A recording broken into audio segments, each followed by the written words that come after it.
This podcast is a member of the Voices of Wrestling Podcasting Network. Visit voicesofwrestling.com to hear the rest of our great podcasts, as well as show reviews, columns, opinions, and updates across the world of wrestling.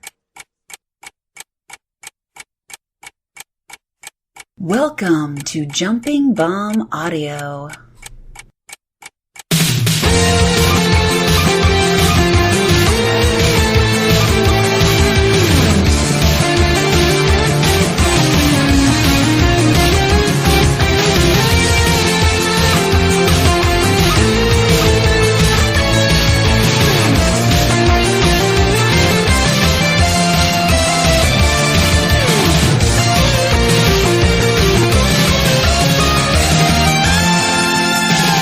Hello, everyone, and welcome back to Jumping Bomb Audio, a podcast all about Joshi Pro Wrestling.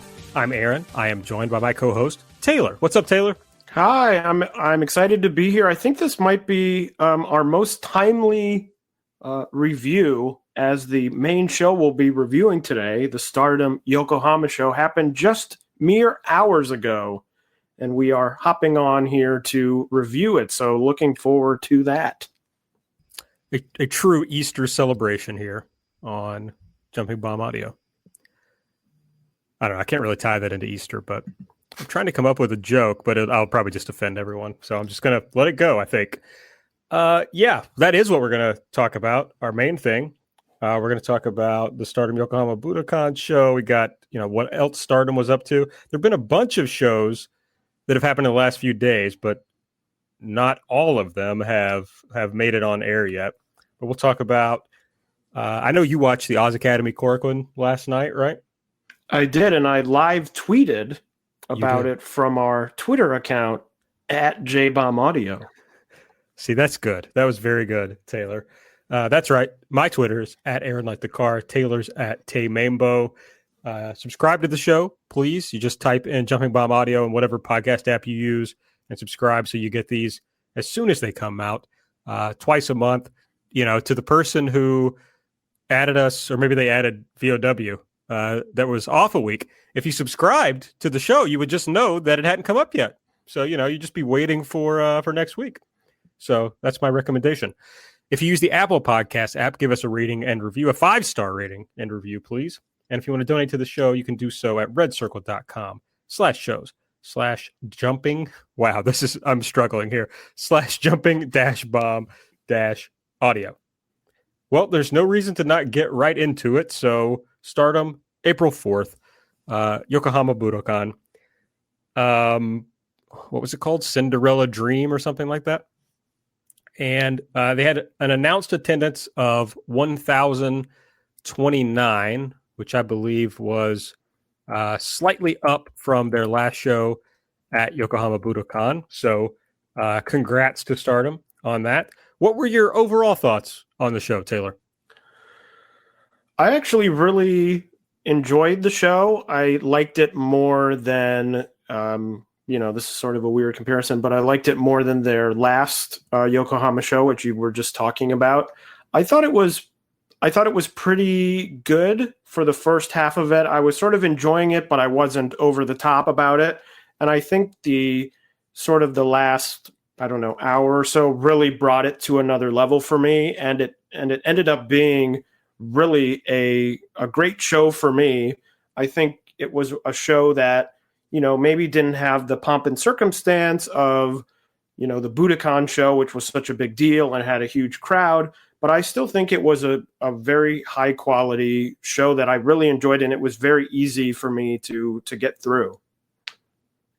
It was a very easy watch, but I think we're maybe going to come down a little bit different, because I was really thinking at the end of this show of this is just an entirely different Stardom than the one that existed pre-COVID. Just I think about those shows, to me, this is pretty comparable to what they used to do on monthly Korakuens, except that you don't have those, for me, you don't have those high highs of matches. You used to be able to pretty much feel guaranteed you were going to get we're talking about the times when Kagetsu or Mayu were the red belt champion, Momo was the white belt champion. You're guaranteed 4.5-star match, basically, on any Stardom Korakuen. At the same time, the first 3 matches of the show were usually bad, or like not great. So they definitely have stretched out the quality of the shows. Like top to bottom, this is a good show. But I don't think they hit those high highs anymore that they used to. I mean, the last like match of the year level match was probably probably going back to the Mayu Iroha matches. I'm sure I'm missing something, but I just don't think they get them as often as they used to. Yeah, I would agree with that, although we have not discussed really. I mean, we sent each other sort of very brief notes while we were watching, but we have not discussed, and from the way you describe it, it sounds like we may have some differential on the matches higher up on the card. So I'm looking forward to hearing your thoughts and giving my thoughts. Me too. That's what we do here on Jumping Bomb Audio. We'll start at the bottom. The very first match, Hina is back, and she defeated Lady C and Azumi. She pinned Lady C, so a big win for Hina. Yeah, a big win. I thought the match was, pretty fun. Nothing major. I mean, it is the opening match with 2 sort of younger, less experienced wrestlers, so there's not too much to expect. But a perfectly decent opening match.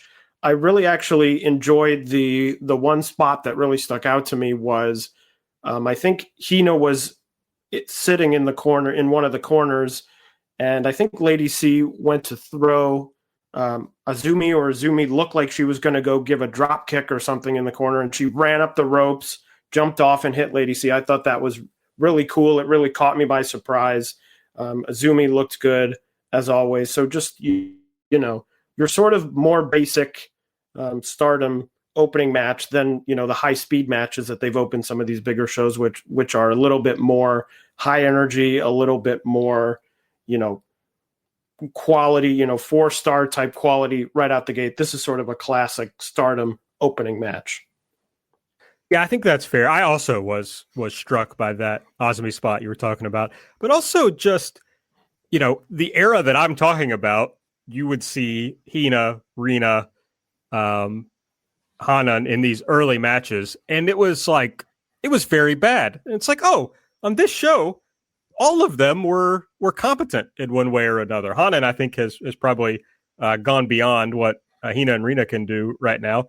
But it's fun to watch.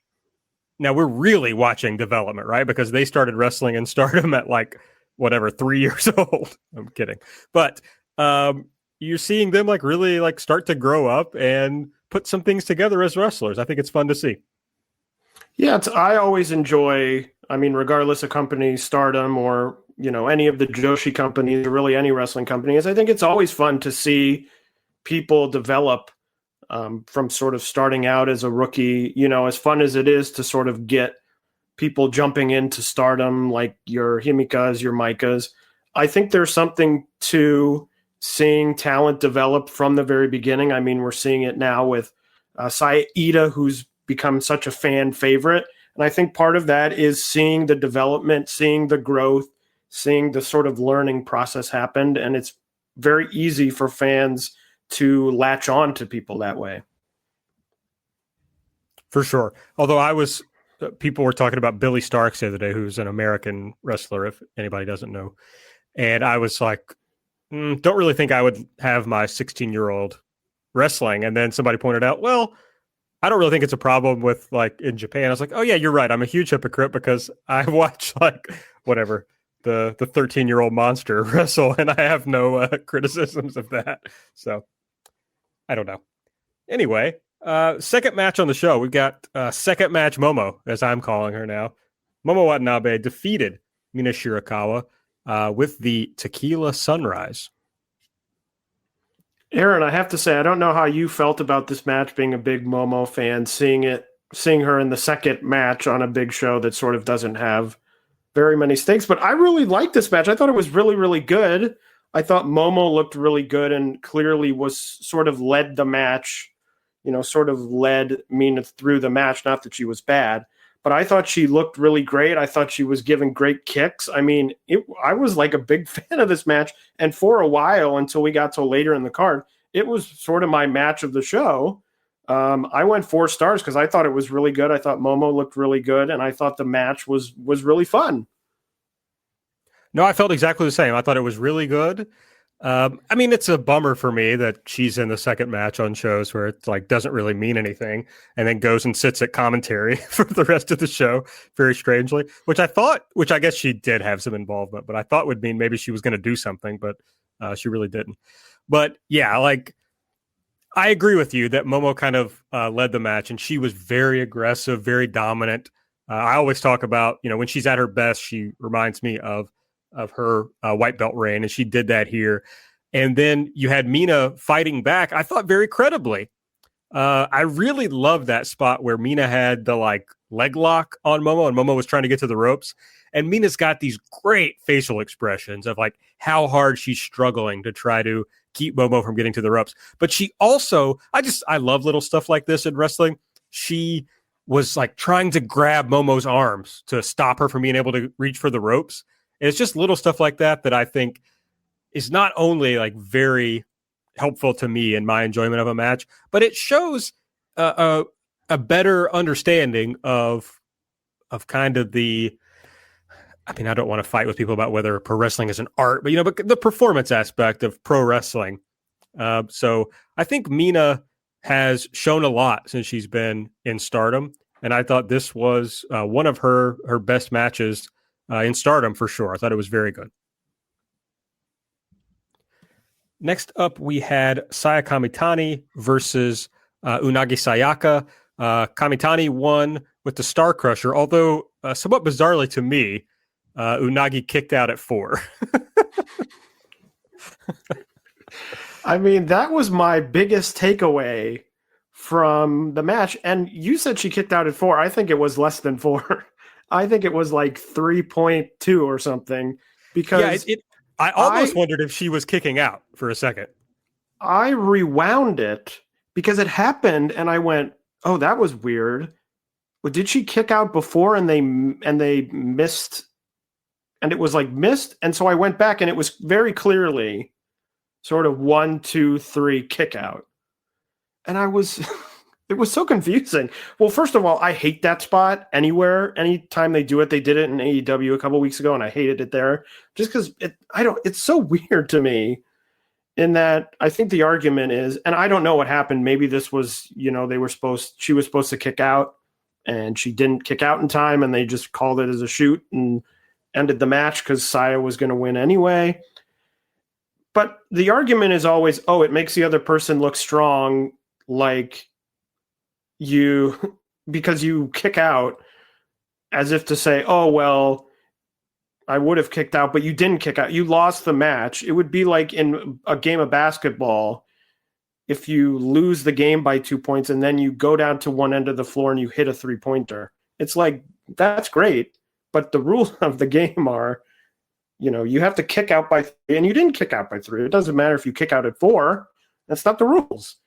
So I don't know if that sort of took over my thoughts for the match, because I thought mostly the match was sort of what I expected, which was 2 sort of, I think, wrestlers that have a lot of potential but haven't really put it together yet, wrestling each other. I thought it was fairly good, but I think that there were moments when they got a little lost. They weren't botching things, but some moves didn't look real clean.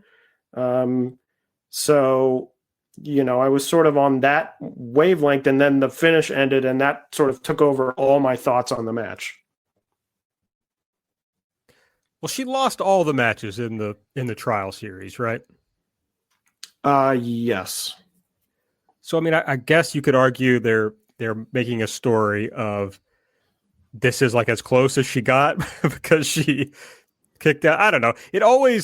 I don't like it either. It always reminds me of like Hulk Hogan who would like famously do this when he didn't want to lose the match, you know? So he'd be like, I would have kicked out. You know, it's like, you just barely beat me, you know? So I always feel like it's more of like a big time move than it is helping the other person at all. So, well, yeah, I agree. Thought it was weird.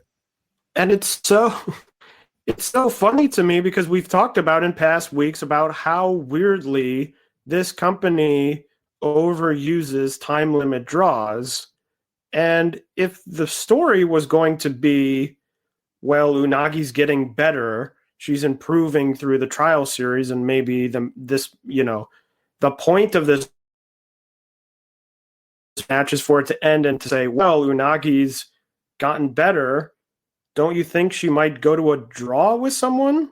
Like, that seems like a point where you might want to use a draw to get across the storyline of she's improving. She's not there yet because she's not winning the matches, but she's at least going to a draw. She's, staying in the match. She's not getting pinned. She's not submitting. I don't know. That just seems to me, it's sort of hard to judge without knowing whether it was a purposeful decision or whether it was just sort of accidental. If it was accidental, then all of this is sort of meaningless because the answer is, well, they made a mistake and it shouldn't have happened. Yeah, I just wonder kind of what we got out of this trial series. I mean, I think Unagi has gone beyond what I expected of her in Stardom, but she's still not like, I don't think I'd even call her an average worker within Stardom.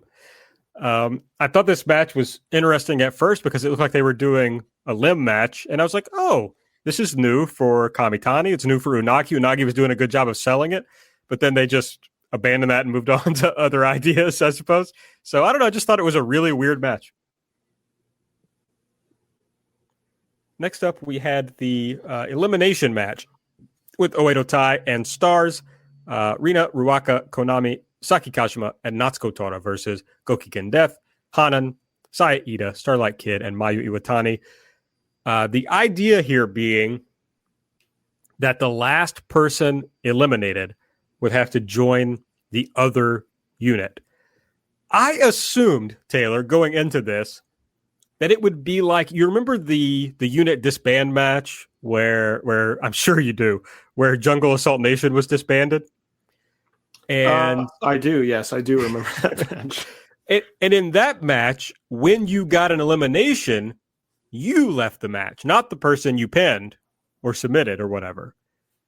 So that made more. I thought that's what we were going to get here of like, okay, you pin somebody, you're out. So it's like in that scenario, you haven't won anything. So that's why you're the last person there. But in this match, if you pin somebody, they were out. So it's like the incentive would be, if you don't want to change units, the incentive is to get pinned as quickly as possible.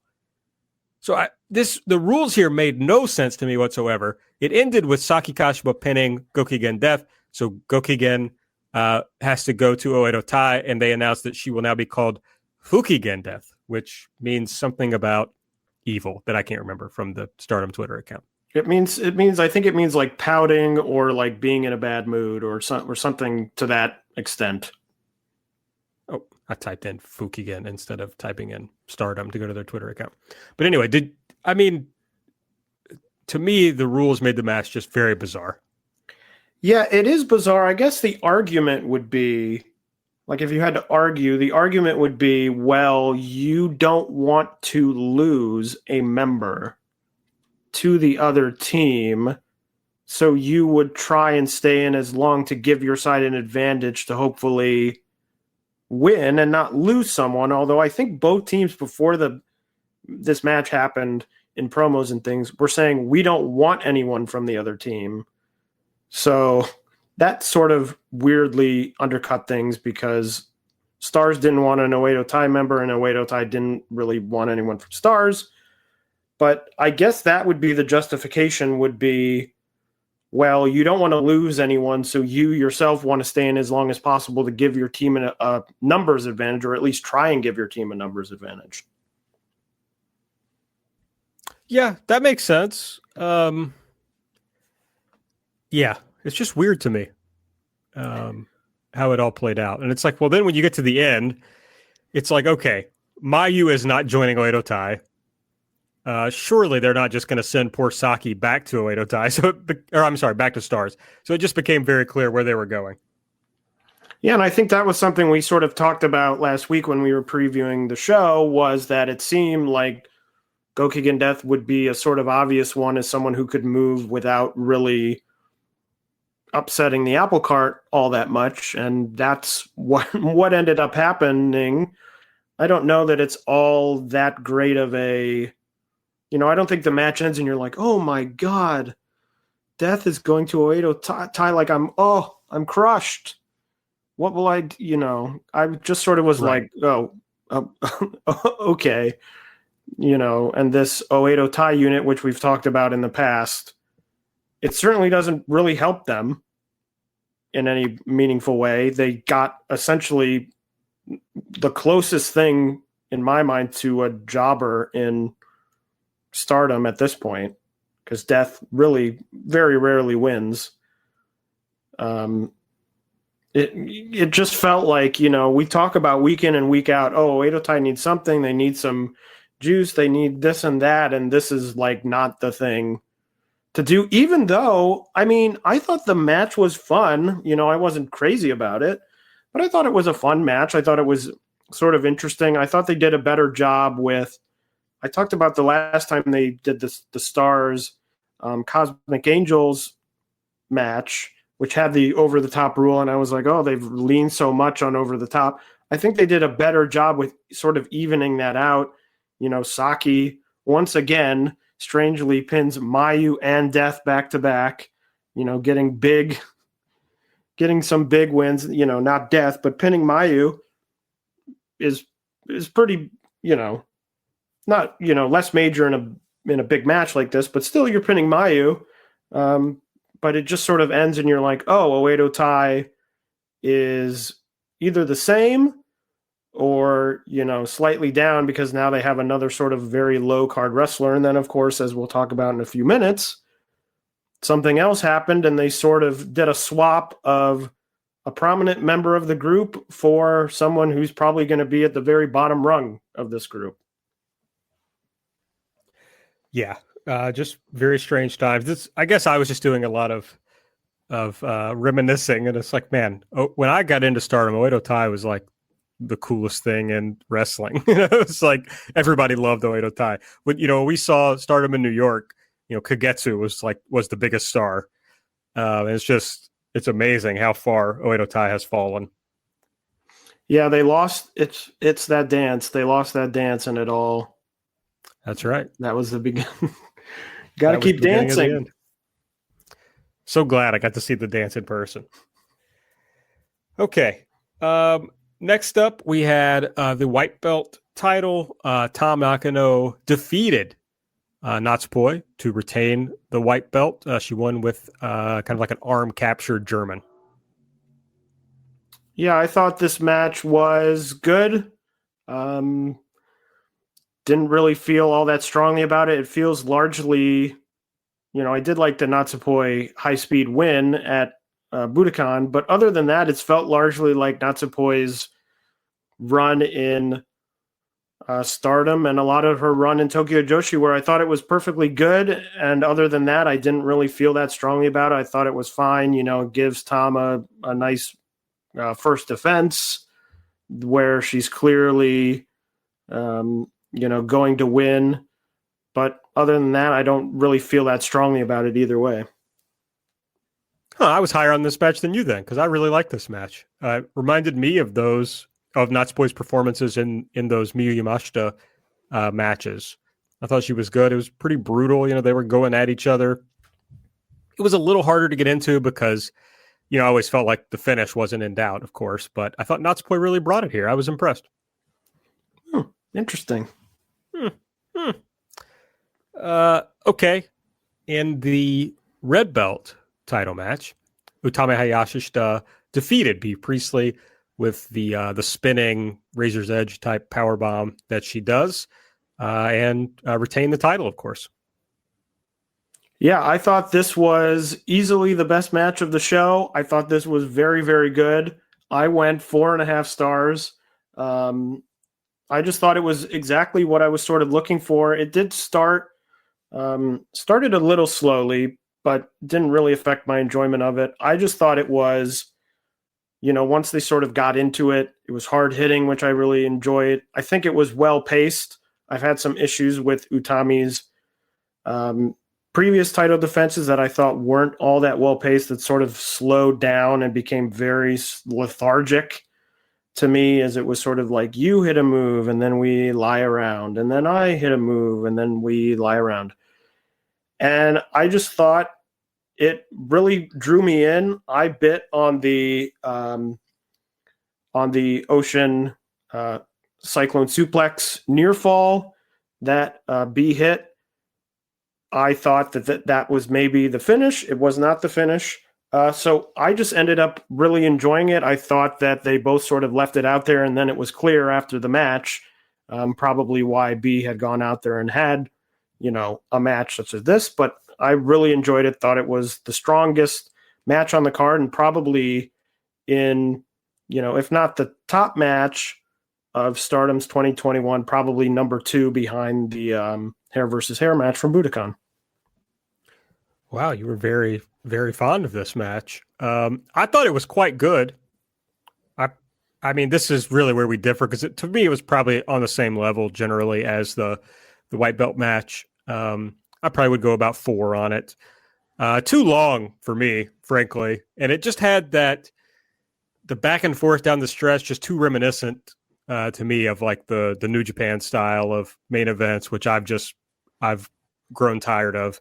But frankly, I have to say that a big thing that probably pulled it down for me was I accidentally pretty much spoiled myself before watching this match, because I saw somebody referencing what happens after the match. And so I knew that she probably lost then, that being Bea. So there was really no way for me to buy into the Ocean Cyclone Suplex spot or anything like that. But I think generally, I know that a lot of people don't like her, but I think generally Bea's Stardom run gets severely underrated. Like, when she was the red belt champion, yes, nobody cared. The crowds had no interest in her. She wasn't over, even though she beat literally every person they could throw at her to try to get her over. But she had some really excellent matches. Now, you can say, well, of course, she was having matches with Kagetsu and Mayu, and even Utami before, and Momo, et cetera, everybody. But she, to me, always held up her end of the bargain. So I think there's a little bit of, I mean, you don't have to enjoy somebody if you don't like them. I'm not critical of anyone who feels that way, but I do think there's a lot of personal animosity towards Bea that gets in the way of, to me, how good of a wrestler she is.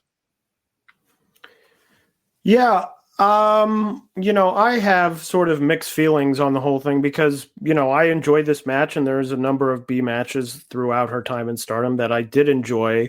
I mean, my thing was less on the sort of personal side, whatever's happening sort of outside of Stardom, outside of the ring.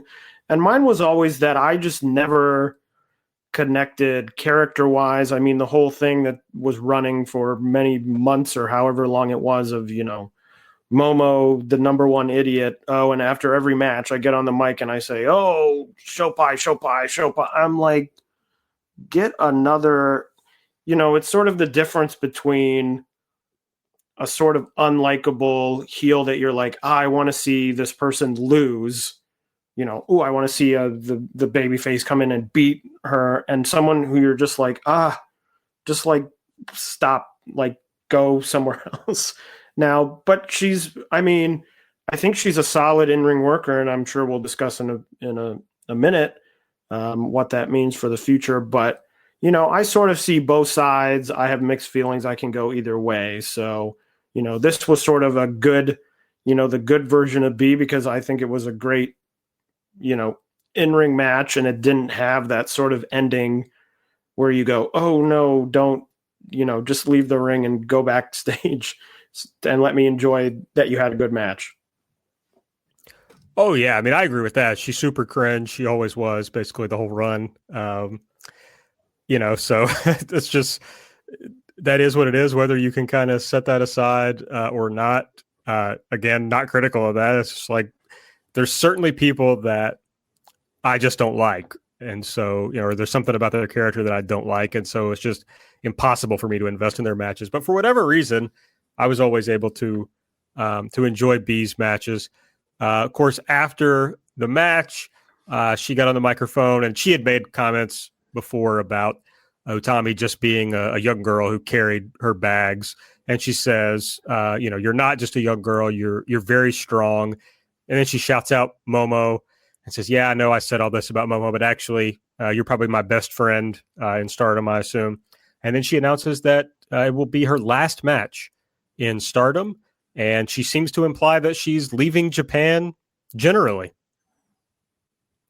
Yeah, it took me very much by surprise, even up to when Bea called Momo in the ring. I had assumed something that I was like, oh, she's going to ask for a match or something's going to happen. And then she sort of teared up and I was like, oh, no, this is something, different than, just whatever the next match is. And then announced that she was leaving. It was I had not read anything before. I was totally unspoiled on the show. So it was quite a surprise for me. Yeah, I saw somebody say something like, "Oh, I guess B is done in Stardom," and I didn't see anything more than that. But I kind of obviously I knew that meant she couldn't have won the match. That wouldn't have made any sense. But yeah, it's very strange. I don't know what's going on with her. It seems that she's leaving Japan. Obviously, based on what happened in New Japan, it doesn't seem like Will Ospreay is leaving Japan. So I'm not sure. I saw somebody else saying that, I'm not sure where they got this, but that she was going back to England. So I don't know. Maybe she's going to wrestle. Maybe she's going to go to NXT UK. Maybe she's going to go to AEW. Maybe she's going to stop wrestling. I don't know. But she will not be in Stardom anymore. So we'll probably never have occasion to talk about her again on this show unless she returns to Japan. Yeah, and as I mentioned, certainly another blow for Oedo Tai. Regardless of what you think, if you like her, if you didn't like her, she clearly was positioned as one of the higher members of Oedo Tai. Certainly, this sort of new Oedo Tai, where she was at the top or near the top. So will be a big hole for them to replace as sort of a solid, upper mid card wrestler who can challenge for really any title, go out, have matches. So it will be interesting to see what the path is moving forward with her, seeing if, Jamie Hayter, is she still out there? Is she doing something with don't know. So lots undecided for the future. And then that takes us into the main event. The Goddess of Stardom titles were on the line with Maika and Himeka versus Giulia and Shuri. And Giulia and Shuri win. Shuri pinned Maika, and they are the new champions. A few things I wanted to say first, Taylor, before you talk about your reaction to the match. The first thing is, it clicked with me as this match was beginning that how representative this match was of the change that's gone on in Stardom. These are 4 outsiders, 4 people who did not come up in Stardom, who have all come over from other promotions or as freelancers like Shuri, and are now main eventing, a big Stardom show. I think that's pretty interesting as far as when you're looking at the change in Stardom over time. Yeah, and I thought it was an interesting match. I thought the match itself, just based on the work in the ring, was good. I gave it 4 stars. I thought it was exciting. I thought it was a fun match. Now, putting the sort of in-ring stuff aside, I'm not sold on the result. We talked about this when we previewed the show that, Giulia loses the hair versus hair match a month ago, pretty much 1 month and 1 day ago. Loses the hair versus hair match, sort of comes out, wrestles the opener at the Korakuen, and now seemingly is, I know the tag titles aren't the top title in the promotion, but she's back in the title picture. And, it was sort of like I don't know, it's certainly a fast rebound, but, maybe she loses, this match, and that's part of the story. But she wins the match. She's a title holder again 1 month after, this big sort of monumental match. And I think it drills home something we've talked about a lot, which is that this promotion is really, and I think at this point we have enough examples to say they are incapable of creating stories, building connection with characters, sort of making things interesting for people without the use of titles. It just seems like this promotion cannot wrap their head around anyone doing anything positively, in terms of connecting with the crowd, getting fans excited, if it doesn't involve them having a title. You have the obvious story directly in front of you of Giulia losing this huge match at a huge show. She gets her hair shaved. What does that do for her confidence? Maybe she's less confident. Maybe she, all these things. She comes out, she starts at the bottom of the card on the Korakuen, beating Death. And you think, okay, she's going to work her way up. And all of a sudden, a month later, and actually less than a month later from that Korakuen, she's in the main event, winning a title. And that story now seemingly goes away. She doesn't need to work through her confidence issues. She just main evented your next big show and she won. And she beat two people who are quite talented. I mean, on the other end, I'm not crazy about, Himika and Maika, who seem to be doing the most amount of sort of yo-yoing through, on these cards where they're in the main event and then they lose and then they go back. Oh, and now they're the tag champions. Oh, and now they're at the top of the card. Oh, now they're going to lose. It just is so frustrating to me to see many other companies. It's sort of an exciting time in Joshi that many other companies now that previously maybe weren't doing a lot of storylines or, maybe had one or two storylines. Seedling, for example, the marvelous Hibiki storyline. We're seeing more and more of these promotions adding these storylines that aren't just person A has a title, person B wants a title. You look at Ice Ribbon, the Suzuki story, losing the title and doing this sort of hardcore series, which is really interesting.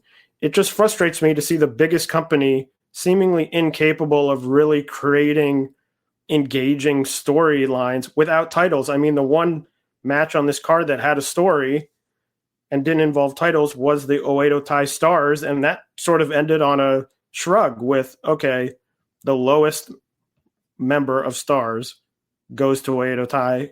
It's just sort of like a shrug. And so that really, it's frustrated me for a while, but this is sort of the biggest confirmation of this promotion, just seeing it as you're a star, you need a title, you need to be involved in a title. And if you don't have a title, you're just going to sort of hang out somewhere down lower on the card.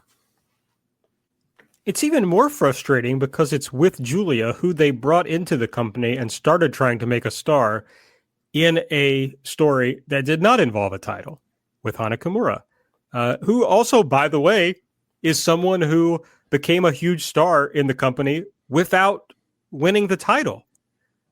So at some point, they seem to have known that could be done. But I agree with you that they don't seem to have that capability anymore. And not only did they not tell us a story of Giulia losing her confidence, she's as cool as ever. That's what's insane to me. It's like Giulia came out of that match a bigger star than Tom, which Giulia went into the match a bigger star, of course. But Tom seems like an afterthought now. I don't really feel like she's gotten the boost that you wanted to give her by her winning the title for the first time and shaving Giulia's hair, overcoming Giulia after losing to her so many times, and then finally overcoming that. And somehow Giulia walks out with more of the boost than Tom got out of that. So it's very frustrating to me. Her winning a title again, I agree. I saw a tweet that said, Giulia's been in the company for 600 or so days and has been a champion for 500 or so of them, which is pretty wild. But yeah, it's like there's so many more interesting things. You can main event if you're worried about, Giulia is our biggest star. You can main event with Giulia if you put a nice little story together that doesn't involve the title. So I don't think that's like a business concern. It's very strange to me. They had this amazing story in front of them. They told the first several chapters with Giulia beating Tom so many times, and then Tom finally overcoming her and her having to shave her head. And then they just gave up on the rest of the story. They didn't have any other ideas. Yeah, and I totally think you're right about the Tom stuff too, which is, and I'm not saying the only story that they can possibly tell is that Giulia loses, confidence, and there's a variety of stories that you can tell out of this match. But I do think it sort of sends the message that Giulia loses this big match and she sort of shrugs and goes, comes back and wins the title. So it's like, oh, that actually, what happened, that didn't even matter. So all of a sudden, the build that you've helped put behind Tom now is sort of like, oh, wait, but we're now being told that really didn't matter because she's right back on top. And actually, she's cooler than before. She's got this cool haircut and she's got, new gear, sort of this army fatigue type gear. She looks really cool and she's really confident. And she's teaming with another, Shuri, another great wrestler in the company. And it just seems like they had this long-term story and they just were sort of like, we're less interested in that than we are in Giulia having a title to ensure that, she has some reason to main event shows and, be a draw for people. So, I don't know that it's the end of the world, but it's a disappointment to me. And it clearly at this point shows a pattern of this inability, as I talked about. I mean, another thing is that elimination match. I thought Konami looked great in that elimination match earlier on the show. She had a great sequence with Hanan. She had a great sequence with Mayu later in the match. And it reminded me that Konami really, turned on Tokyo Cyber Squad during that disbands match. Sort of felt like a big deal for a little while, had a title match at Budokan, which really the result was debatable whether it was in doubt or not, but now just feels sort of like another part of the riffraff of Oedo Tai. And it's another thing where, you try a story that doesn't really revolve around having a title and it ends sort of with a shrug that you say, well, Konami's sort of in a very similar place as she was before she turned. She's in a unit. She's not leading the unit. She's not at the bottom of the unit, but she just sort of is a number, and she can go out and she can have nice matches and wrestle well, but it feels like there's no momentum behind her anymore, that she's just in this group and that's where she's going to be. But the good news is if you are thinking about shaving your head or any other part of your body, support for Jumping Bomb Audio is brought to you by Manscaped, who's the best in men's below the waist grooming. Got tripped up there. Manscaped offers precision engineered tools for your family jewels. But as I was suggesting at the beginning, you can use Manscaped's tools to shave any part of your body that has hair on it. They've hooked me and Taylor up with a bunch of their tools from their Perfect Package 3.0 kit, which includes the Lawnmower 3.0, which you can, you probably don't want to use it below the waist and on your face, but you can pick one at the beginning of how you're going to use it. Use it for either one. It's got a cutting edge ceramic blade that's supposed to reduce grooming accidents. In fact, it does reduce grooming accidents thanks to their advanced skin safe technology. So you can feel confident when you're shaving anywhere on your body. It's also got a light, an LED light for a more precise shave.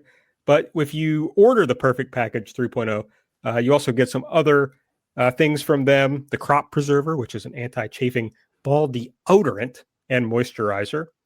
So that will help you out. The Crop Reviver, which helps you if you got a little bit of smelliness going on. It'll revive it, make you feel a little better, smell a little better. And they also throw 2 gifts into their perfect package, which is a pair of boxers. And I believe it says 2 gifts. There's got to be another. Oh, the bag, the travel bag. So you got to have that.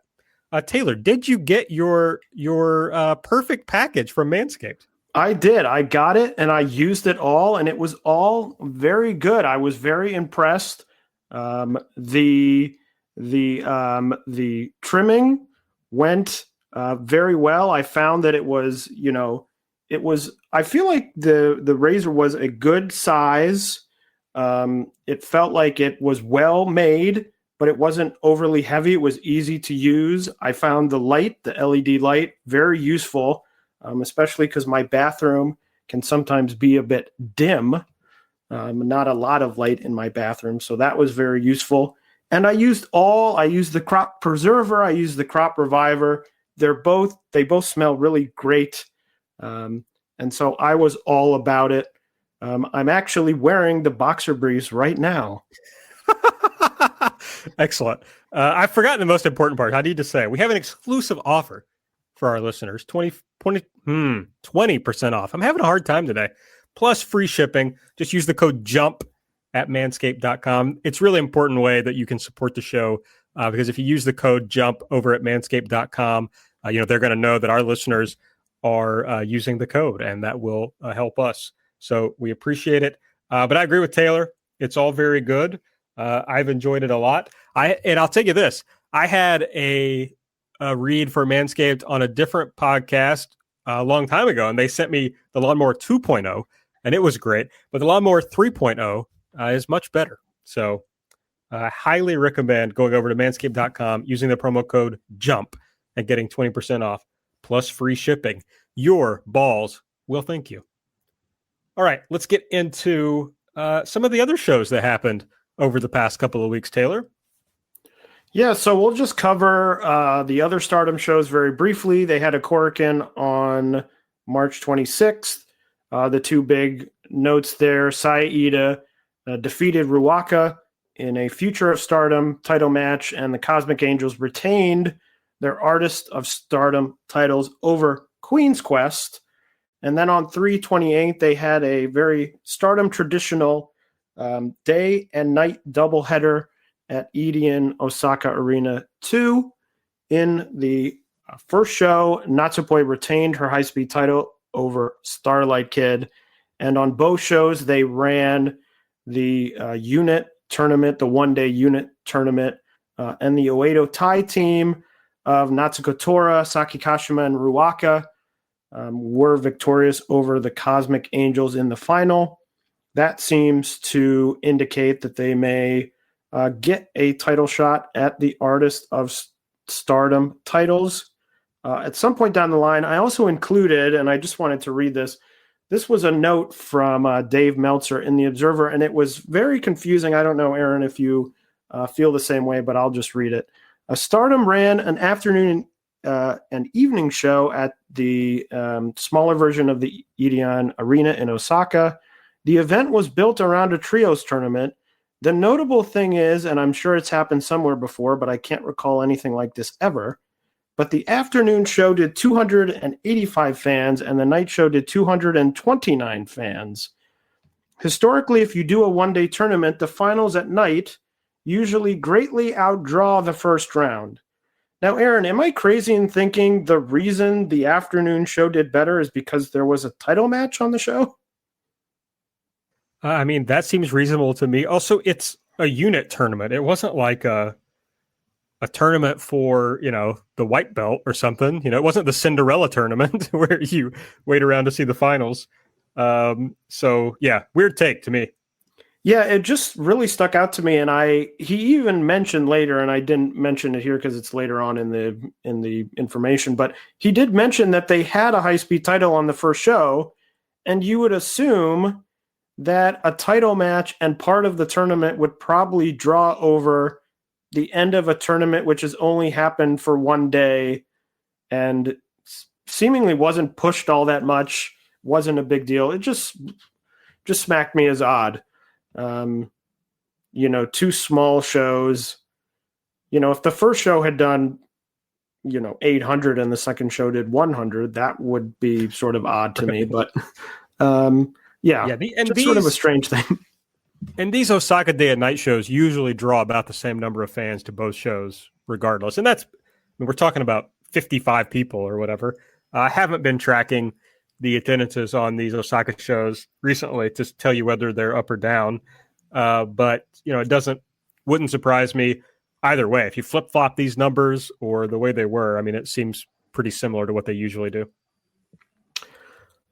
Seedling had a show on April 2nd celebrating Arisa Nakajima's 15th year. It was her 15th anniversary show, headlined by a 6-person tag, all from people in her same class who are celebrating their 15th year: Dash Chizako, Hanako Nakamori.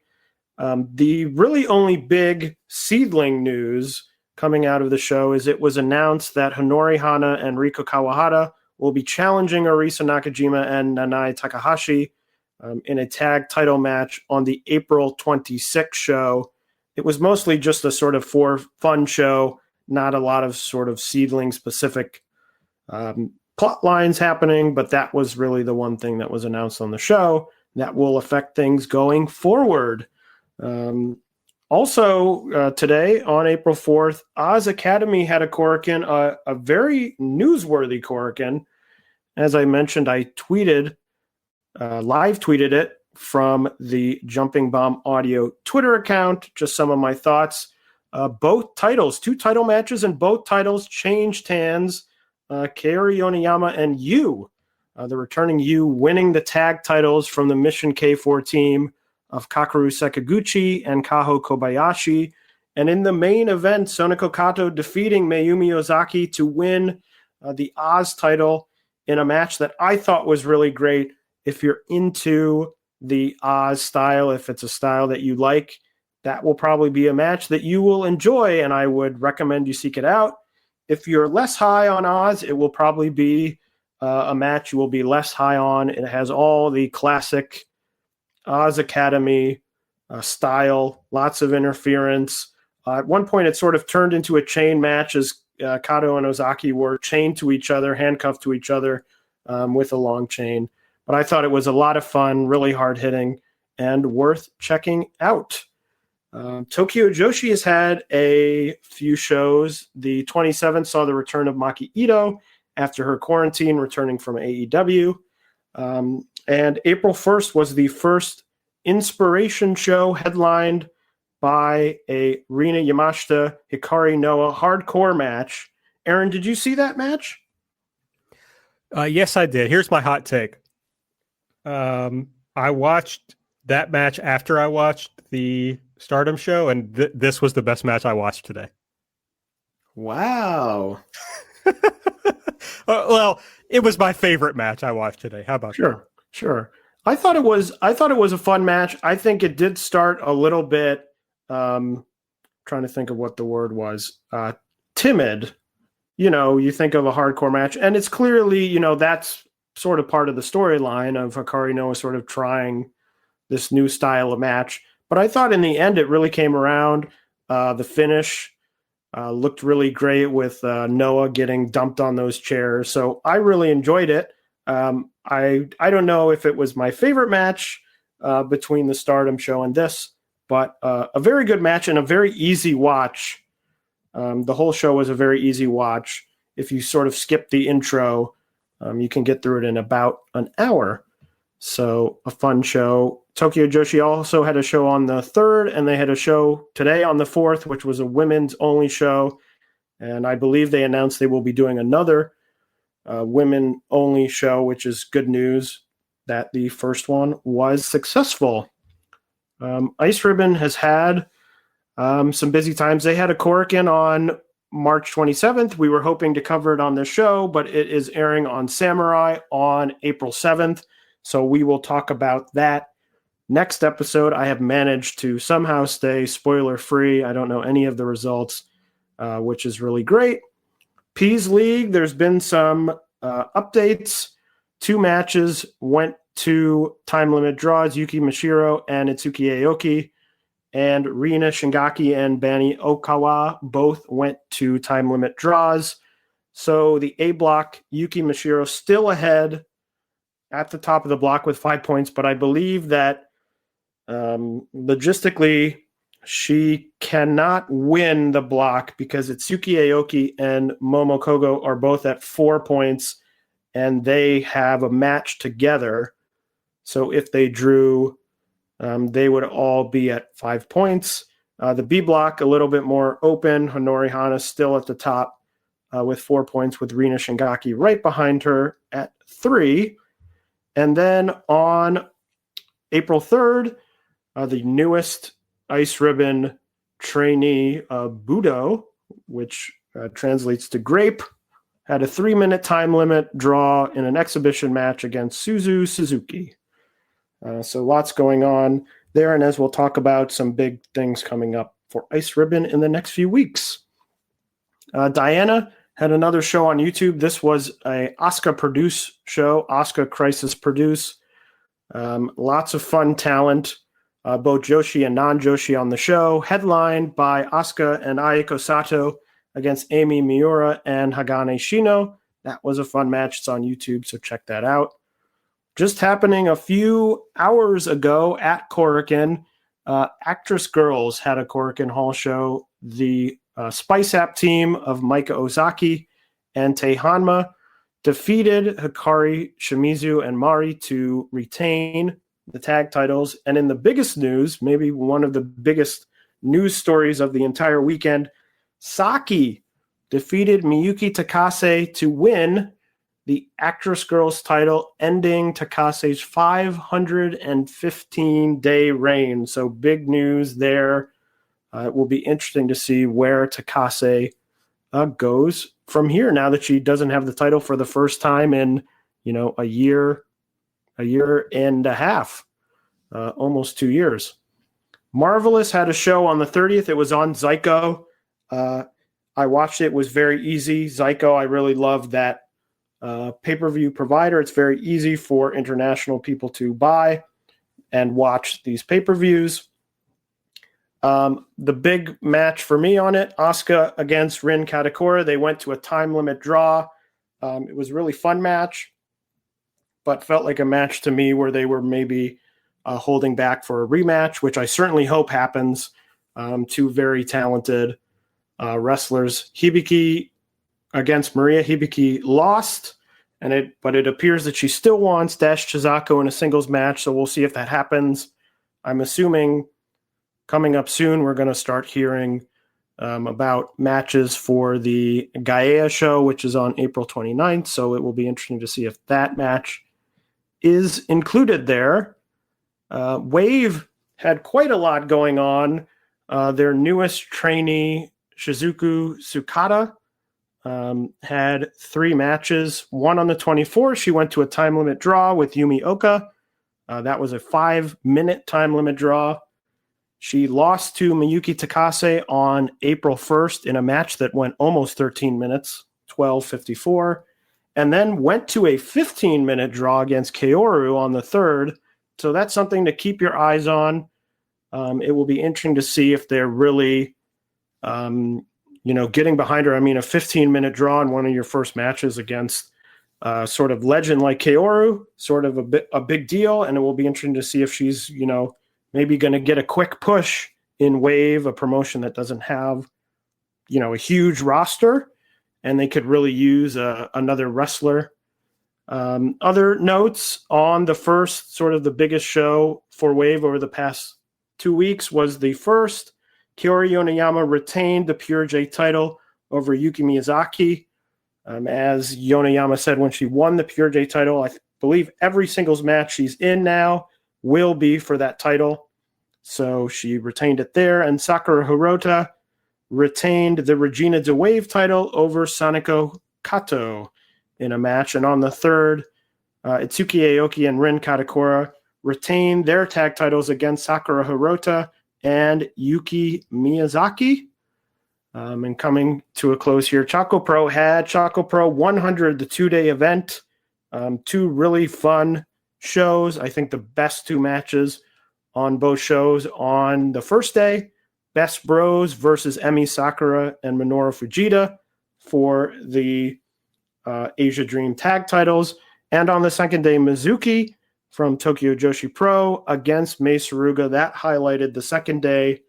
And their 101 show was a collaboration with Heat Up at the Heat Up Dojo, which was another fun show. And then Chikayo Nagashima had her 25th anniversary show. Highlighted for me, my favorite match, Miyo Momono, Mei Hoshizuki, Mei Suruga, and Miyuki Takase in a 4-way match. I'm not sure if that was it was up on Pass Market. Not sure if it's still available, but if it is, I recommend checking it out. A really fun show. All right, well, let's talk about some of the stuff that's coming up in the next 2 weeks. You know, some of the stuff we'll talk about on the next show, in addition to that Ice Ribbon Korakuen.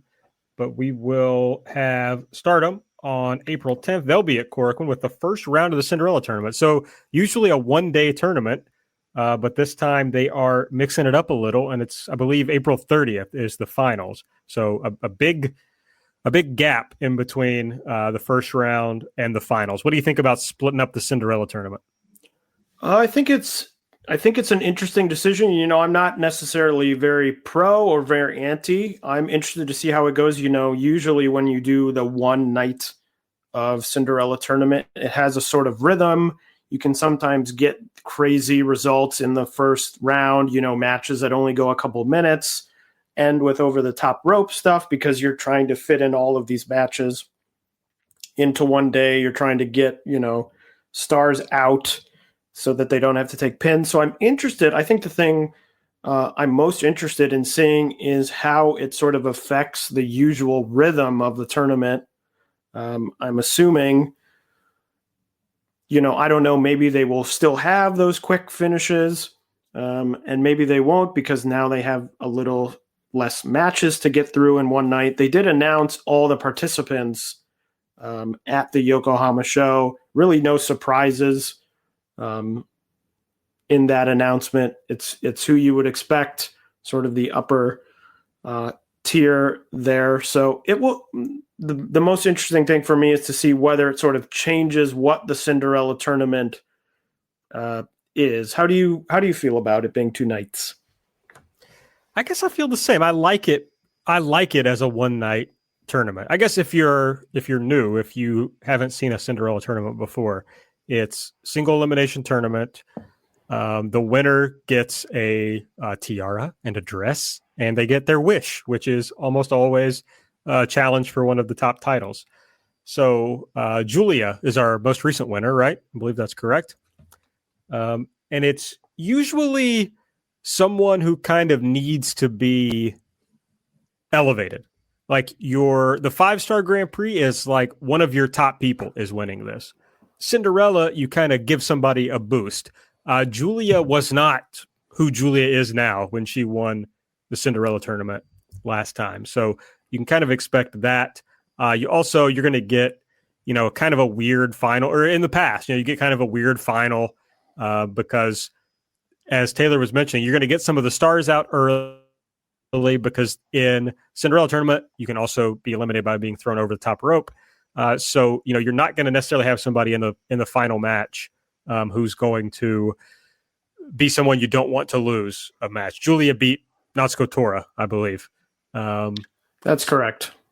Yeah, so that's kind of how it goes. But I love it as a one-night tournament, so I'm skeptical of it. But I also hate to be one of those people who's skeptical of something new just because it's different than what I'm used to.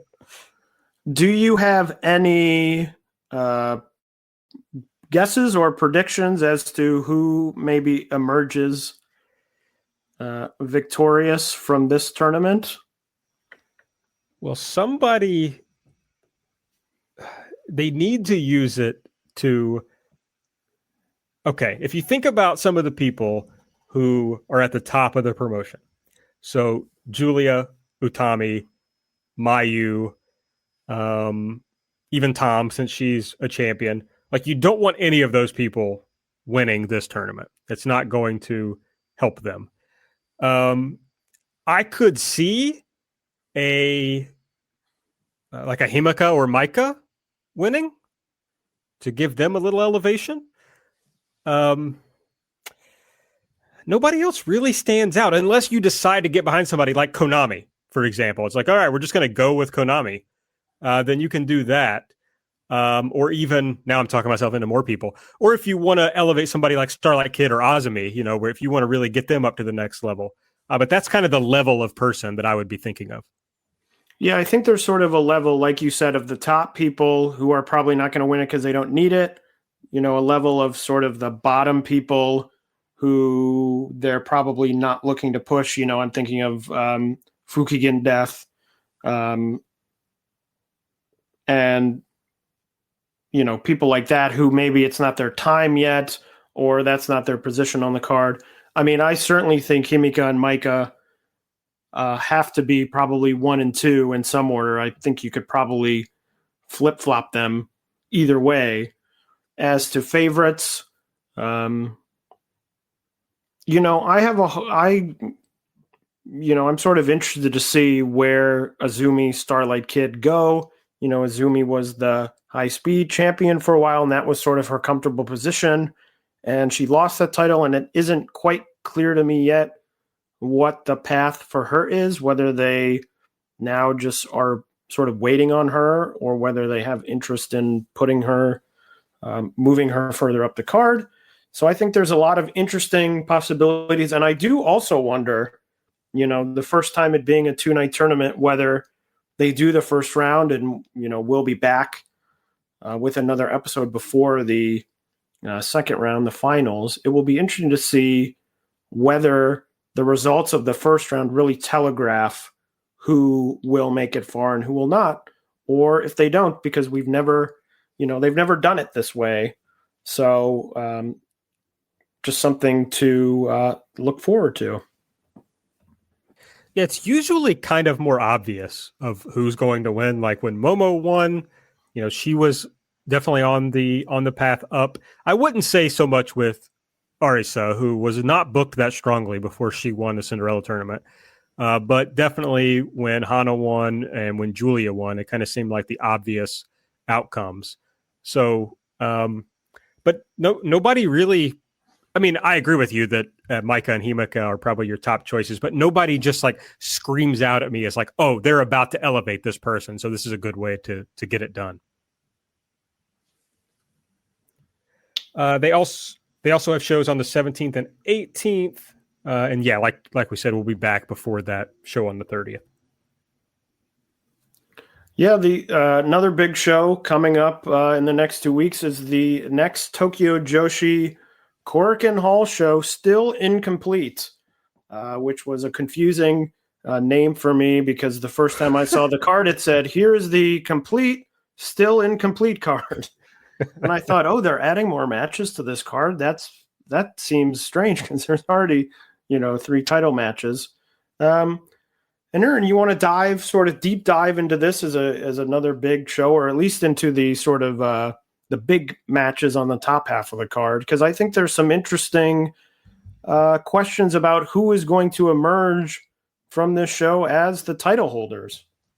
For sure. It's kicking off with Marika Kobashi and Seina Shiori versus Moka Miyamoto and Arisu Endo. I'm sure this will be like your normal Tokyo Joshi Pro opener. Yeah, excited to see more of Endo, who's really impressed. This sort of a more traditional position for, a rookie on the card. So I'm interested to see how she does. And then another kind of classic second match on a Tokyo Joshi Pro show. Miyu Watanabe, Raku, and Pam Harajuku versus Yuna Manase, Mahiro Kiru, and Haruna Neko. Yeah, happy to see Yuna back after she appeared on the Seedling April 2nd show. Other than that, don't know that there's too much to say about this one. No. Miyu Yamashita versus Ikari Noah. Just kind of interesting to me, like Miyu's place in this promotion since she lost the title. Yeah, and Hikari Noah coming off of that hardcore match, going right into a singles match with Miyu. I mean, on its face, I would assume that Miyu would win. I think they've kind of put Miyu in this position where she's not hugely high up on the card, but she's still winning. She's still winning matches. She still looks strong to me. So it may just be a thing where they're just keeping her down there, giving her wins, sort of keeping her warm until they need her to move back up the card. Yeah, that makes sense. And they're definitely strengthening this roster generally and making it deeper than before. So whenever they decide to go with Miyu again, the promotion will be in a very strong position. 3-way tag match, Yuka Sakazaki and Mizuki versus Shoko Nakajima and Hyper Misao versus Mirai Mayumi and Suzume. Yeah, the first ever 3-way tag match in Tokyo Joshi history, which is very interesting, and 3 established teams. So I wouldn't be surprised if the winner of this goes on to maybe be the next challengers for the tag team titles. 3 teams that are already established, have big wins, especially Yuka Sakazaki and Mizuki, prior tag champions. So invested in the outcome to see who comes out and maybe becomes the next tag team challengers. Probably kind of depends who's going to win the tag titles, right? Who you want to challenge here, because if you have Saki-sama and Mei Michelle win, you may not want to start them off with Yuka and Mizuki as your challengers. Yes, that's very true. Although I guess I also think that, these are all sort of teams that are, I think a lot of the Tokyo Joshi roster is, as we've talked about in the past, but 3 sort of more babyface teams, good, on the good side. So I wonder if that sort of, shows the hand, maybe that whoever wins doesn't challenge, and we're, reading too far into this. But it would seem to me from the teams that are in this, if you were going to pick any of them, they would probably be going up against Saki-sama and Mei Michelle. Yeah, I feel like Tokyo Joshi is pretty, I was going to say basic, but I mean it in a good way, of like pretty logical. If they have this match, I would assume the winner is going to challenge for the titles next, but we'll see. The International Princess title is on the line. Yuki Kamafuku defending her title against Nao Kakuta. Yeah, should be a fun match. I think that probably, I would imagine Yuki retains. I think she's been a good champion, and I don't see a huge reason to change it. Of course, Tokyo Joshi has shown in the past that they can surprise. But, I've liked this sort of international princess flavor, which is sort of the more, I shouldn't say more, I should say the less established wrestlers, the wrestlers that aren't quite ready, really for the top of the card, but are improving, are trying to get there. It's sort of a nice stepping stone, even if they lose. I'm thinking of Mirai Mayumi. Her match had a great match and really impressed in that match, even though she didn't win. I think she came out stronger than she came in, and that's really the good use of this title. Buddy, Kamiya is holding the title on the cover of her new Gravure DVD, so there's no way she's losing. That would be sad if she lost it. It would be like the last piece, like the rare thing when they print the T-shirts that are like, oh, champion, and then they don't win and they send them off to wherever. Yeah, so she has to win, is what I'm saying. But let's talk about who you think is going to be the holding the titles for that potential challenge, the Princess to Princess tag titles. Noraka Tenma and Yuki Aino, the Bakuretsu sisters, versus Saki-sama and Mei Michelle. I always think when you have Neo Bishiki-gun in a title match, for me, it's always hard to bet against them. I think they have won this before against established tag teams. I think they are sort of a good foil, as really a rare thing in Tokyo Joshi, which is sort of a more heel group. It's very easy to just sort of throw out, sort of teams against them, because really any team or most teams in Tokyo Joshi are going to be more on the babyface side. So it's easy to take a heel team and really make them the thing to topple. And then you can build someone up, and they then, when they win the title, it sort of comes across as more than just, okay, these two teams faced off and won. It's like, okay, these were the bad guys and we overcame them, and really gives them a little extra boost when they win those titles. Yeah, and it just feels to me like this team is so hot that it would be a bummer if they didn't win the titles here. And I know that we are maybe the lowest people on earth on the Bakuretsu sisters, but I'm just ready to see something else in the tag division in Tokyo Joshi. And then this is a fascinating one, I think. The Princess of Princess title, the main event, Rika Tatsumi defending her title against Maki Ito. I don't know. It kind of always feels like Maki is primed to win the big match, and she never does.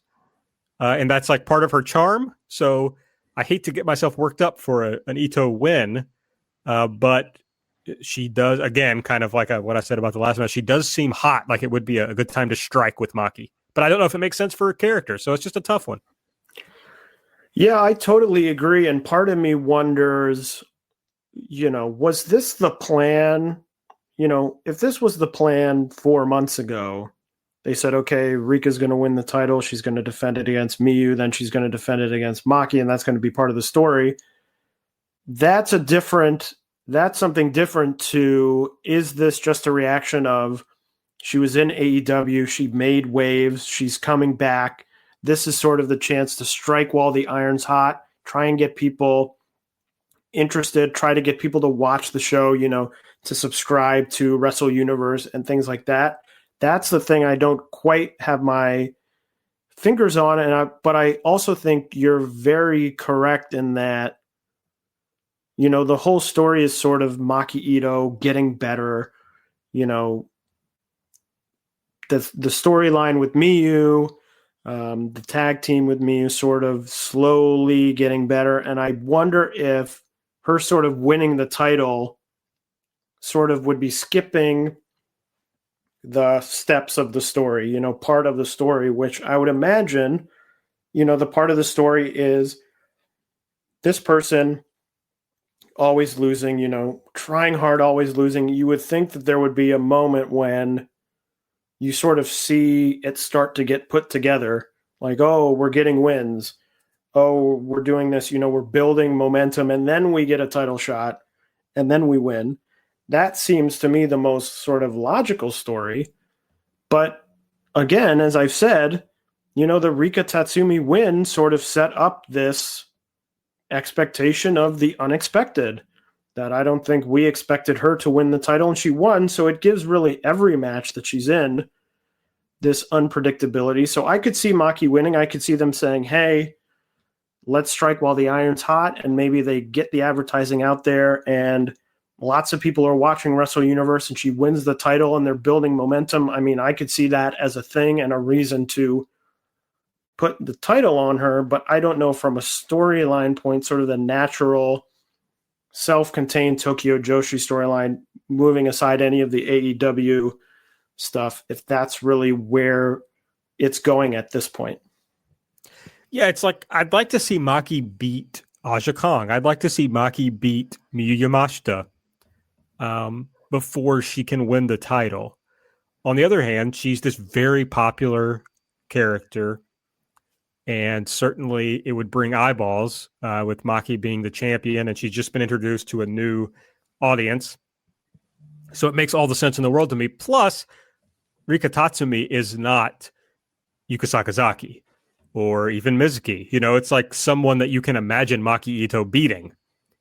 It doesn't feel as big of a win. And I don't mean that as a slight to Tatsumi, but just, her character, I think, is not as well developed as some of those other of the top women in the promotion. So I still think it could make sense. It's just, I don't know what Maki Ito looks like as a winner, as like a champion. That would be a big change for her character and something she'd have to be very careful with to make sure that it worked with what she's been doing. Yeah, and part of me thinks, well, it could be a sort of transitional champion idea where she wins and maybe in her first defense she loses, and it's like, well, you did it, but you couldn't sustain it. But then my thought would be that that's almost the position of that I thought Rika would be in, that maybe Rika loses it to someone like Mizuki, and then Mizuki and Yuka Sakazaki sort of have that rematch. They build to a rematch of their great match from last year with the roles reversed, which is sort of a classic wrestling idea. But then, do you drop it from Rika to Maki, and then it's sort of more cloudy? I don't think either way. If Rika retains, if Maki wins, there's neither outcome I would say, well, that doesn't really make any sense to me. I think I can see a path forward for either of them, but I think the winner will clarify sort of where Tokyo Joshi's head is at in terms of what they're trying to do. Yeah, it definitely starts to get starts to be a tough line to walk if you have two champions in a row who lose very quickly. I would worry about that because this title has been very well protected and built and maintained in the history of Tokyo Joshi. So you have to be careful with that, but there's certainly a way you can do it that it works. Yeah, and I think that at the end of the day, Tokyo Joshi's hope would be Maki Ito brings these people in, they try and watch a show, and they are brought in not just because Maki is the champion, but because they see sort of this whole world and this whole group of people, and maybe they go from being interested in just Maki to, identifying with whoever on the card that they see in any of these matches. And hopefully that's the way in. And it isn't an all or nothing, Maki. If Maki's not at the top of this company, then people aren't interested, because if that's the case, then you're operating on a thin margin anyway, where the minute she loses, people may check out, whether that's in a month or 6 months or whatever it is. So that's a different issue. Indeed. But that's the Tokyo Joshi Pro show. That'll be on 4/17. It's live on Wrestle Universe, right? So, yeah. So we will be covering that certainly on the next show. Absolutely, as that will be happening just before we record, just like today's Stardom show. It'll be very easy for you to watch, to watch along. So yes, that'll be fun. All right, what else is coming up over the next couple of weeks? So Sendai Girls has a few shows. On April 11th, they have a fun Dash Shizako versus Kaho Kobayashi match. And then they're doing a lot of these Road to Gaeism matches. I'm hoping that by the time we record next, hopefully we will have a card for that show, as that's a fairly major show coming up on the 29th. Ice Ribbon has a few shows coming up. They have a Peas Party 70 on April 7th, and then they have Ice Ribbon 1109 in Skip City on the 11th with 2 title matches. The first, a Fantast Ice title match with Risa, Sarah, and Thekla. The rules are first to 3 points, you get a point for bloodying your opponent, a point for a pin, and a point for a submission. Now you have to do, and the first person to 3 wins, but you only get 1 point for each thing. So if you pin someone 4 times, it's still only 1 point. It counts as you pin them. There's no rope escapes, and they can use weapons. The official rule is use of weapons other than weapons that the referee considers to be particularly dangerous. If time runs out, the person with the most points will win. If they're tied, they'll go to overtime, and the first person to get any of the points will win the match. Also on that show is a tag title match, Mai Yuki and Maika Ozaki against the former champion drop kickers of Tsukasa Fujimoto and Tsukushi will be on that show. Diana has a big show coming up on the 18th at Kawasaki Colts, their 10th anniversary show. Big match for Mr. Aaron Bentley. Luminous will attempt to get their tag titles back from Ayami Sasamura and Rina Shingaki in a tag title match. And the the frauds will be dethroned. The true champions will be returned to glory. And Ayako Sato will defend her Diana title against Kyoko Inoue in the main event. So that should be a fun show. A big Diana show comparatively. Usually the shows we talk about on here are at their home dojo, which is pretty small, only a few people. Jaguar Yokota has a 45th anniversary show coming up on the 11th that will have a lot of talent. And then Choco Pro will be continuing their season 6 and coming to the end of season 6. They have a show tomorrow, Choco Pro 103, which will be main evented by Maestro against Antonio Honda. They will then have 3 shows next weekend on the 10th, 11th, 12th. The 10th will be back at the Heat Up Dojo.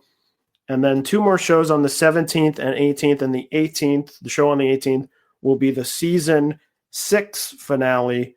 So lots of shows for them and lots of shows for all the Joshi promotions in the next few weeks. A lot of exciting shows coming up. What's funny, Taylor, is there are weeks when we're like, we don't have a lot of stuff. We should take questions this week. And then the show ends up going like 2.5 hours. And then now it's like, oh, this would be a good week to have some questions maybe.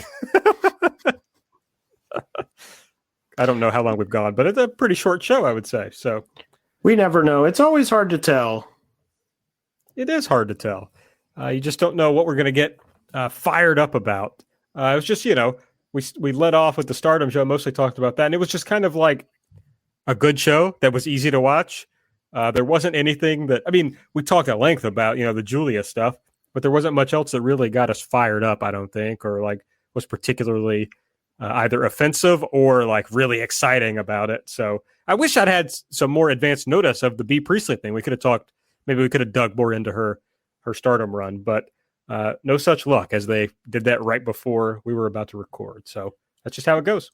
Yeah, unlike TNT, Stardom likes having surprises on their show.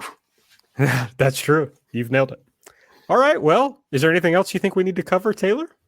No, I think we got it all. Yeah, he did the line. All right, make sure you're following us on Twitter at JBombAudio. I'm at Aaron Like the Car. Taylor's at Tay Mainbow. Subscribe to the show. Give us a 5-star rating and review if you use the Apple Podcast app. You can donate to the show at redcircle.com/shows/jumping-bomb-audio. And you can support the show by going to manscaped.com and using the code JUMP for 20% off and free shipping. So I guess that's it. And we will see you in a couple of weeks. Bye-bye.